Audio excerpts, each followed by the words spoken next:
Hey guys, welcome back to the channel, welcome back to a new video. So today I'm in Izu Peninsula. I've been here since this morning shooting long exposures on the coast. So I thought it was a good idea to talk a little bit about the different types of long exposures. Because of course, long exposure is a really broad term. We can have exposure of a couple of seconds up to exposure of hours. So what's the difference between short versus long exposures, and how do they affect your image? Basically, short long exposure would be, for me at least, maybe 1 or 2 seconds all the way up to maybe 10 seconds, 15 seconds.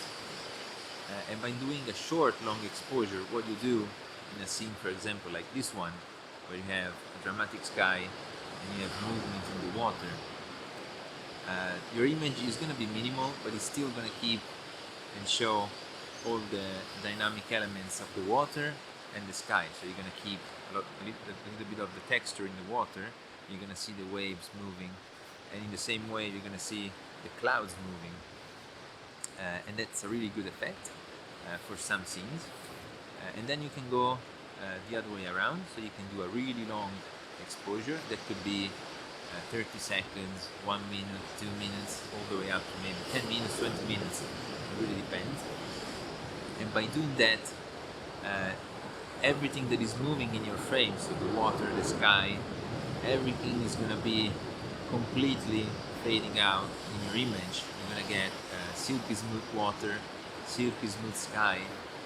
The final image is going to be much more simple than you will get with a shorter exposure. And that's really helpful when you have, for example, like here, you have really iconic and big sea stacks. So maybe you want to get one of those sea stacks in the middle of the frame and kind of make it the most important thing in the frame. And by doing a really long exposure, you kind of get rid of all the other distractions in the water and in the sky, and just keep the focus of the viewer to your main subject. So as you can see, even in the same scene, you can do different types of long exposures. And there is no right or wrong. It really depends on the effect that you want to achieve with your long exposure. But I think it's important to understand the reasoning behind when to choose a short versus a long exposure. What you choose needs to be related with the final effect that you want to get. So I think I'm going to try and show you a couple of examples here. I'm going to go a little bit more down the beach, maybe find a couple of good spots, and then I'm going to shoot the same composition with a 6-stop filter, so getting a short long exposure. Then I'm going to shoot with a 10-stop and the filter, and then possibly I'm going to shoot with both filters combined to get a 16-stop really long exposure. So then we can see the differences between the different types of exposures. So let's jump into it. So I did find a nice composition with this really nice rock. I know this rock, I love it, I shot it many times, and just when I started shooting it also started raining, so I'm trying to cover my camera with a shower cap and shoot this scene. I did try with a 6-stop, with a 10-stop, and now I'm shooting a 13 minutes exposure with a 16 stops. It looks pretty nice. There's a lot of movement in the water. It's a little bit backlit, so the sky is quite bright. Ideally I would need a grad for the sky, but I didn't bring it today. So anyway, I'm going to show you the results, and then we can compare them and see which one is better, or at least which one suits the scene better.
Right, I'm at a new location. I'm just next to the road now.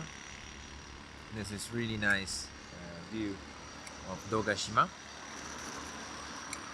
These two really iconic stacks in between. And I showed in the morning, and then it started to rain a lot, so I had to retreat in my car, dry up everything because everything was soaked. And then I had some lunch, and I just came to this new place. So now I'm gonna try exactly the same as I did this morning with the other composition. I'm gonna shoot with a 6 stop, then I'm gonna shoot with a 10 stop, and I have my two filters here. And then I'm gonna put them together and see if a really long exposure gives me different results than a short one. The sky is pretty interesting, so I don't know. Let's see which one is the best.